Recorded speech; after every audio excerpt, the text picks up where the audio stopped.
Diálogos Lunáticos, o verbo tem que pegar delírio. Hoje nós temos um convidado especial que gosta de conhecer o Manuel de Barros. Por isso eu vou ler um trecho de Manuel de Barros, chamado A Despalavra. Hoje eu atingi o reino das imagens, o reino da despalavra. Daqui vêm todas as coisas que podem ter qualidades humanas. Daqui vêm todas as coisas que podem ter qualidades de pássaros. Daqui vêm todas as pedras que podem ter qualidades de sapo. Daqui vêm todos os poetas que podem ter qualidade de árvore. Daqui vêm todos os poetas que podem arborizar os pássaros. Daqui vêm todos os poetas que podem humanizar as águas. Daqui vem que os poetas devem aumentar o mundo com as suas metáforas. Que os poetas podem ser pré-coisas, pré-vermes, podem ser pré-musgos. Daqui vem os poetas que podem compreender o mundo sem conceitos. Que os poetas podem refazer o mundo por imagens, por eflúvios e por afeto. Um imenso prazer de receber aqui meu amigo que conheceu pessoalmente, Manuel de Barros, né? E vamos fazer um encontro poético aqui, é um imenso prazer. A gente se conhece há tão pouco tempo, né? É tão pouco tempo, uma semana, mas já estamos aqui. Já comemorando alguns encontros já. Lindolfo, seja muito bem-vindo. É um grande prazer, fico muito feliz em poder recebê-lo hoje aqui. Por favor, fique à vontade para se apresentar. Muito bem. Antes de me apresentar, eu vou sugerir que a gente faça uma conexão com três respirações profundas, para conectar quem está nos ouvindo aqui também, de forma energética e espiritual. Vamos lá? Três respirações, 50 segundos.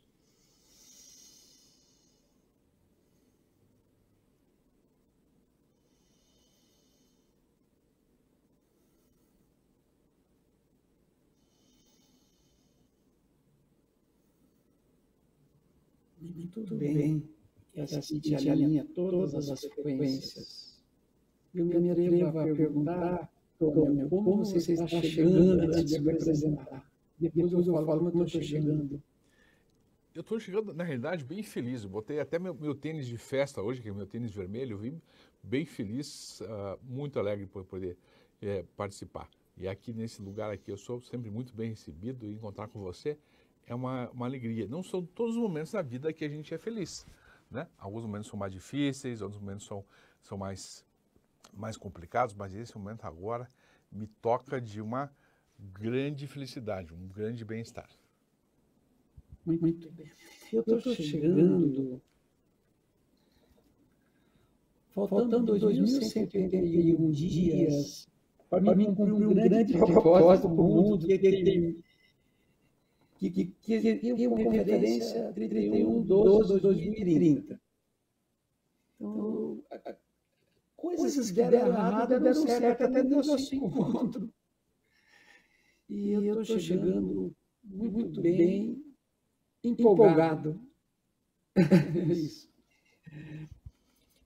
Vou me apresentar rapidamente. Sou Lindolfo Martim, filho de Dona Natália e seu Alfredo, dois gaúchos. Nasci em Santa Cruz do Sul, depois mudei para Maringá, Paraná, morei 20 anos lá. E com 26 anos vim para Campo Grande, Mato Grosso do Sul. E aqui criei a Multicasa 68, a Multicoisas em 84. Comecei a fazer franquia nos anos 90. E o ser quem eu sou e o que eu faço, eles se misturam. Eu sou um buscador que se encontrou. Eu sou um fotógrafo filosófico, um poeta caseiro e sou um ciclista também. Eu amo o ciclismo. Sou empreendedor que sonho em empreender consciente para transformar o mundo. através do meu servir, que se renova a partir que ele não encontra mais quem compre esse servir. Ele tem que ser renovado. E isso exige permanente evolução do servir. É isso. Além disso, sou pai de 3 filhos, Natália, Lindolfo Filho e Rodolfo, e tenho 4 netos. É isso, netas e netos. E o som está ok? Eu paro de ouvir o retorno. Estou te ouvindo bem. Acho que vocês cortaram. Tá, entendi. Mas ficou muito... Bom, deu para entender quem eu sou? Eu quis misturar... E além disso, eu sou fundador do movimento MEIO, um movimento que eu criei em 2023, que tem o propósito de ser um movimento de empreendedores, integradores otimistas. Um grupo de 700 e poucas pessoas do WhatsApp, que eu senti que foi um chamado de um refletir para o mundo. Nem sei como vem tudo isso no campo, mas eu sinto que ele está acontecendo coisas maravilhosas nessa jornada. Do dia que eu iniciei o MEIO, me conectei a coisas maravilhosas, tipo Virtudes Brasileiras, me conectei à gestão das polaridades, a pessoas maravilhosas, enfim, esse é um pouquinho do Lindolfo, que hoje mora em Campo Grande, Mato Grosso do Sul. E está há 48 anos casado com Dona Elza. É isso. Que eu tive o prazer de conhecer na semana passada também. Isso. E a sua sobrinha Gabriela, que também segue agora lá para o Polo Sul, né? Tá a caminho do Polo Sul, agora junto com o companheiro, até pensando em, se ela tiver um bom sinal na internet, até convidá-la para uma entrevista também pessoalmente. Lindolfo, o que é que faz sentido agora para o mundo, de uma maneira geral para você? O que você vê? Você falou dessa data limite aí de 2030. O que faz sentido a gente encontrar no meio de tudo isso? Porque, logicamente, se a gente só prestar atenção nas coisas que estão acontecendo, nas notícias, a gente acaba encontrando um monte de notícias graves, coisas sérias acontecendo e tal. E se a gente se conectar a isso, a gente acaba se perdendo. O que faz sentido, Lindolfo? O que de verdade faz com que a gente possa participar disso e criar dentro do que é possível, dentro das nossas possibilidades, que são pequenas, mas podem ser efetivas. O que a gente pode fazer? Muito bom. Linda pergunta. A única coisa que faz sentido é a expansão da consciência da humanidade. Porque tirar ela do lugar que ela foi condicionada nesses anos todos, e nesse momento de planeta superlotado, 88 bilhões de habitantes, um momento de um espaço, de uma janela de oportunidade no tempo, que a humanidade não tem noção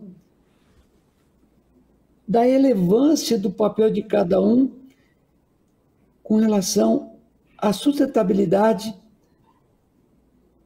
dessa bolinha que nós ocupamos no universo, que nós precisamos cuidar muito bem desse lugar, desse ecossistema que, de alguma forma, foi entendido por ser um lugar de privação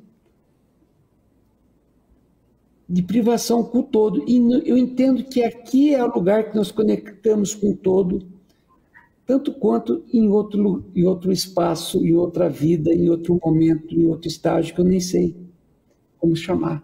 Mas esse é o propósito que eu vejo assim, o mais relevante do despertar da humanidade. E eu falo isso sem bandeira nenhuma, sabe? É de um sentir mesmo, é de um sentir, do chamado. Eu queria te falar, você falou de Manuel de Barros e trouxe um verbo assim tão diferente. Manuel de Barros desconstrói nosso pensamento. Eu acho que isso é poderoso também na expansão da consciência. O Manuel de Barros, quando eu conversei com ele me falou uma coisa que parece ser tão simples. Ele comentou que ele fazia poesia através do olhar de uma criança, como se fosse criança olhando as coisas. E eu entendo assim, que a humanidade hoje ela vai no lugar de que nós estamos dando às crianças não mais aquela conexão com a natureza, com a vida, e sim essa dependência das telas. Então, essa expansão da consciência do lugar, de como cuidar das crianças, para elas resgatar o olhar virginal do mundo, e não o olhar contaminado, é uma coisa que eu trouxe agora do meu contato que eu tive lá com o Manuel de Barros. É isso. O que é um olhar de uma criança? O que é essa curiosidade na sua idade? Qual é o seu olhar de criança para o mundo? É o olhar descondicionado de expectativas do que é se dar bem, do que é ser feliz, do que é ter sucesso.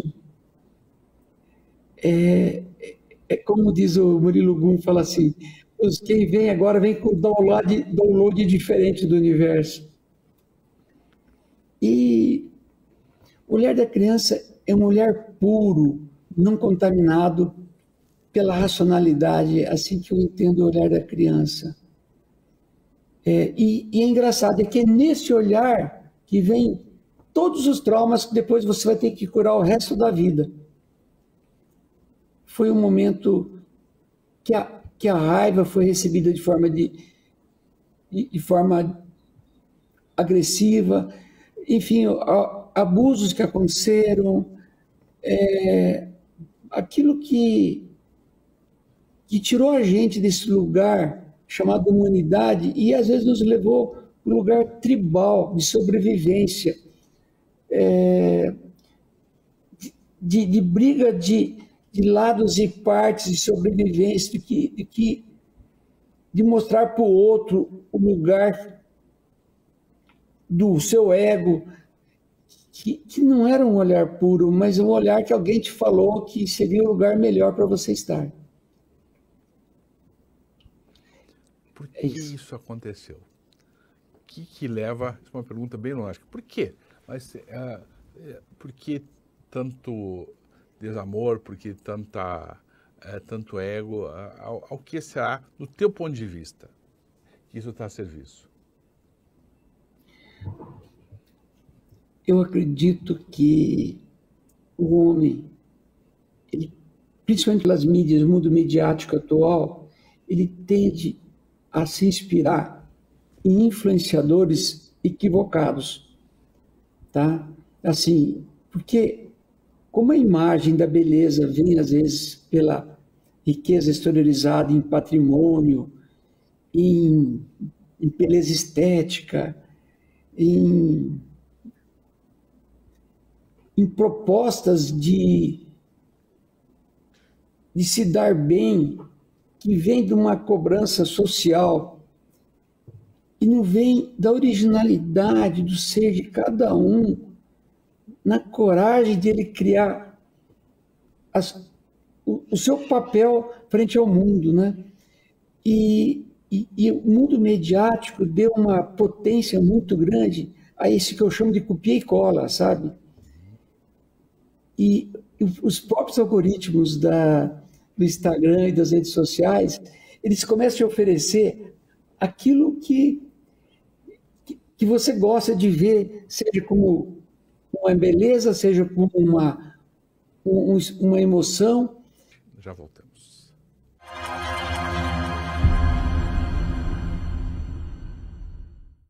Minha mãe sempre foi sinônimo de força para mim, que também empreendeu com R$200. E é muito interessante porque a história do Sebrae se repete. Ela fez o primeiro curso do Sebrae também, para ela entender como cuidar, né, do negócio. Eu participei de várias palestras lá dentro do Sebrae, para poder encontrar esse meio de formalizar meu negócio, de deixar ele bonitinho, estruturado. O Sebrae é para Jô e é para você que precisa de apoio para empreender e fazer acontecer. O Sebrae está com você. Os lançamentos da Atlas chegaram para transformar a sua cozinha. Cozinha UTOP completa. Cooktop UTOP, vidro temperado, queimadores mega e tripla chama. Chamas para mais potência na hora de cozinhar. Forno de embutir UTOP. Acabamento moderno, timer de desligamento automático, vidro interno removível e acabamento limpa fácil. Depurador UTOP 2 em 1. Painel touch que une praticidade e tecnologia. O produto pode ser transformado em coifa. Para um bom entendedor, uma cozinha Atlas.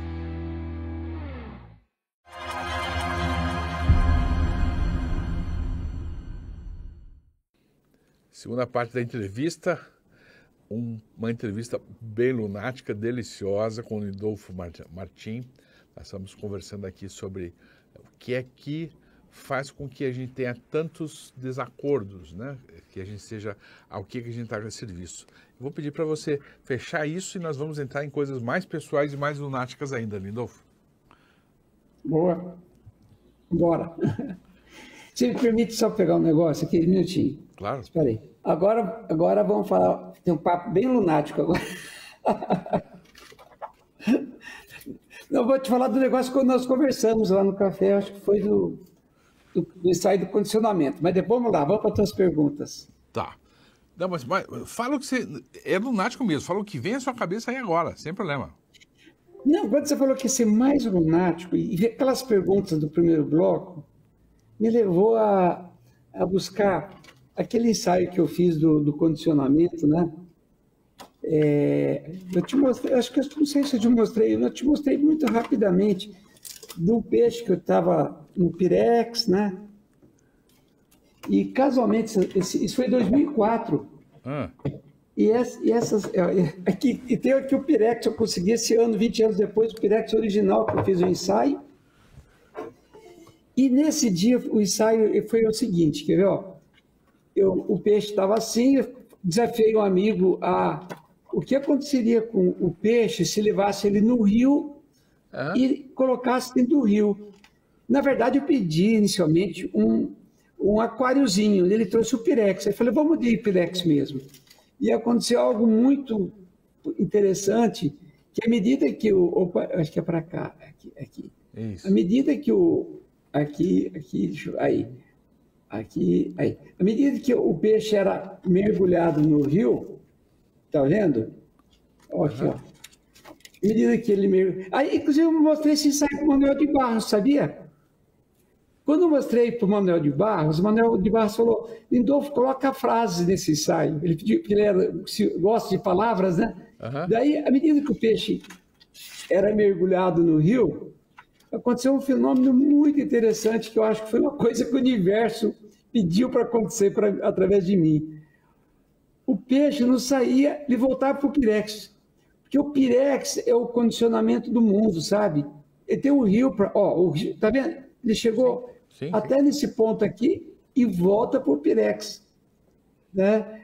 Olha que interessante aqui, ó. Olha aqui, ele desaparece. O peixe está aqui dentro, a mão desapareceu e ele está dentro do Pirex ainda. Olha só aqui, ó. Esse é o mundo que nós vivemos condicionado. Quando eu falo expansão de consciência do primeiro bloco, eu estou falando em sair desse lugar. Que a mídia, o condicionamento nos coloca, né? De verdades, de felicidade. E existe um rio pela frente. Que se você no Pirex, você vai para o rio.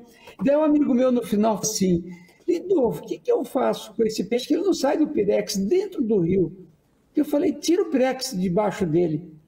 Eu acho que papos lunáticos têm essa dimensão.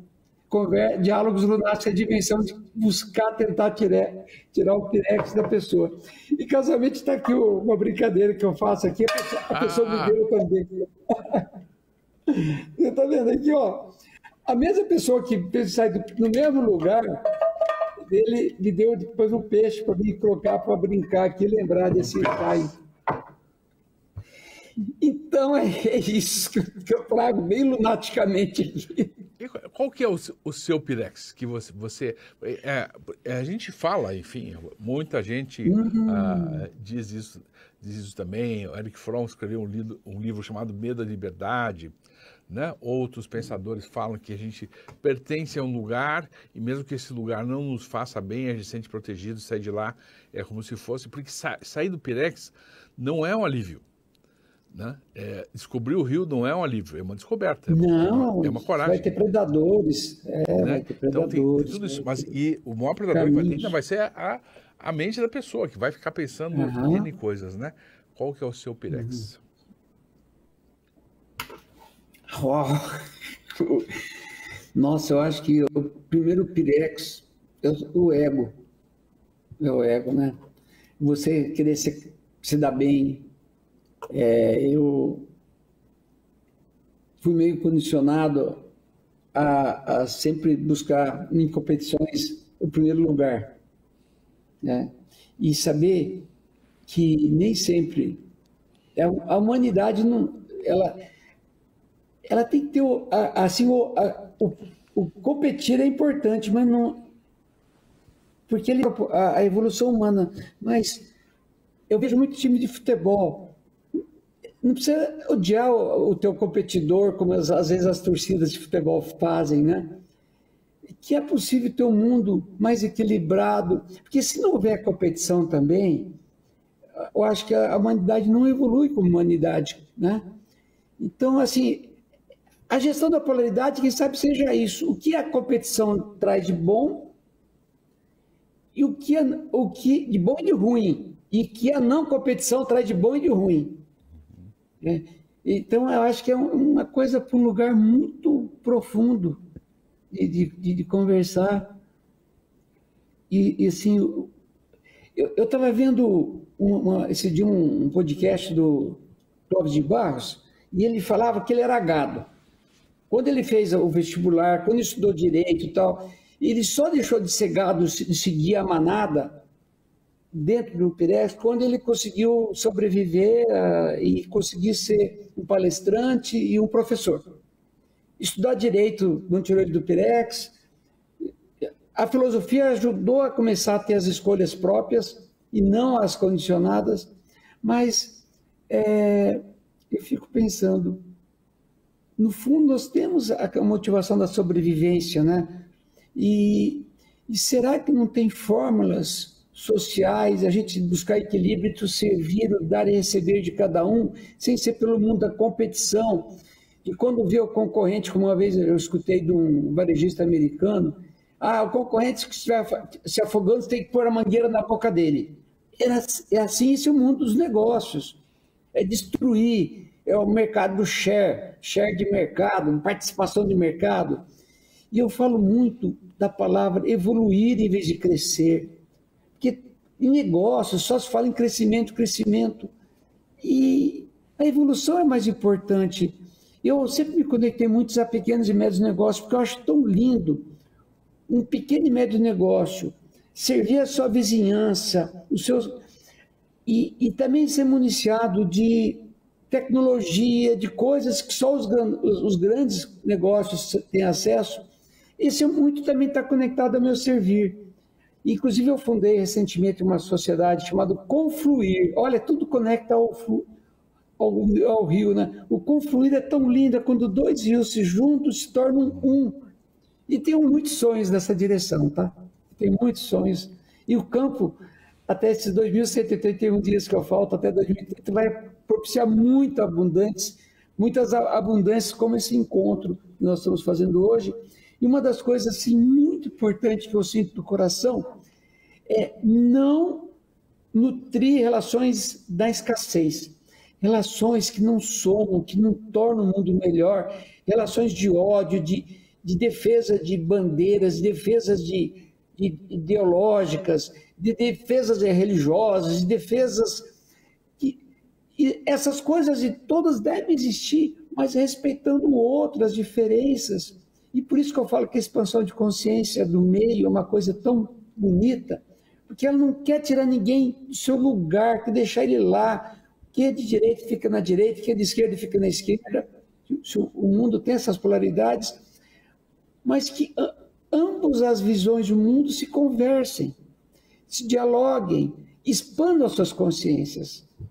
Esse é o lugar de nós deixarmos de sermos tribais o mesmo DNA de sobrevivência que vieram os primitivos lá, sem essa maravilha que o universo nos entregou da possibilidade das ideias, de compreender o todo e de sermos senhores do destino e dos cuidados que nós ganhamos para cuidar desse planeta, das nossas relações, da vida que nos cerca. É isso. Deixa eu te perguntar uma coisa. Você permite que eu a gente coloque aqui depois, quando for publicado, a gente coloque o site do meio, como no fundo aqui? Sim, pode. Principalmente, deixa eu falar, no meio, é muito legal registrar isso. O meio tem uma inteligência artificial chamada Sofia. O site é meio.eco.br. E a Sofia foi nutrida com as minhas ideias, como eu penso. Então, conversar com a Sofia é a mesma forma de conversar comigo. E às vezes eu acho que a Sofia, ela tem respostas mais sintéticas e objetivas que a minha, mas ela encerra exatamente o que eu penso. Então, nós vamos fazer isso. Vai ser bem inteligente isso. E tem uma outra pergunta que me causou curiosidade, né? O que é a raiva consciente? Que processo é esse? Né? Porque me chamou a atenção. Não me aprofundei muito no tema, mas vocês divulgaram do meio, eu achei bem interessante a proposta. Bom, a raiva consciente é o seguinte, a raiva, até o dia que eu compreendi isso, a raiva é o fogo que nós temos dentro de nós. E o fogo, quando mal cuidado, ele destrói. E quando bem utilizado, ele transforma. O fogo aquece, dá luz, ele transforma alimentos, ele faz maravilhas. O fogo, quando não consciente, ele destrói, como aconteceu nos Estados Unidos, com essa região lá de Los Angeles, né? Então, o que eu aprendi recentemente é que a gente não aprende a lidar com esse fogo nosso de forma consciente. Então, ou por traumas de infância, quando ele vem, às vezes ele vem de forma descontrolada, e em vez de transformar positivamente, ele destrói relações, destrói sociedades, destrói possibilidades da amorosidade, porque na amorosidade tem que às vezes usar a raiva consciente para pôr o limite, porque quando existe abusos de alguém sobre o outro é porque não se colocou o limite daquela relação. E quando você põe o limite de forma sem ser com uma raiva consciente, você pode colocar ele de uma forma que vai destruir a relação e não construir. Então, a raiva, eu fiz um pequeno treinamento sobre a raiva consciente, e às vezes ele requer você tirar alguns fantasminhas, algumas sombras que você tem que você não conseguiu enfrentar, que vem lá do passado, da infância, principalmente. Por que pareça, nós só temos 1 minuto para a gente encerrar. Então, o que é, Lindolfo, que você não diria para as pessoas sobre as suas formas de agir? O que você não diria? O que eu não diria? Não diria. Puxa vida. Sabe o que é? Não é sugestão, não é opinião. O que é que você não diria? É tão profunda a pergunta que eu nunca pensei. O que eu não diria? Mas eu não posso dizer, não posso dizer. Pode, você não vai dizer. Você vai não dizer. Como é que eu não dizer? Mas eu não consigo raciocinar o que não dizer, puxa vida, sinceramente. O que eu não dizer? Poxa, é muito difícil essa pergunta. Confesso que eu não. Vamos deixar essa pergunta na provocação dos nossos diálogos. O que a gente não diz para as outras pessoas? Lindolfo, nós chegamos ao final do nosso programa e eu percebi que se a intenção é provocar, você foi provocado a pensar, né? E eu te agradeço imensamente por poder encontrá-lo brevemente novamente, tá? A gente vai ter que encerrar aqui. Muito obrigado, Lindolfo. Obrigado. Tá? Um grande abraço aí, fica bem. Obrigado, valeu, até mais, tchau, tchau.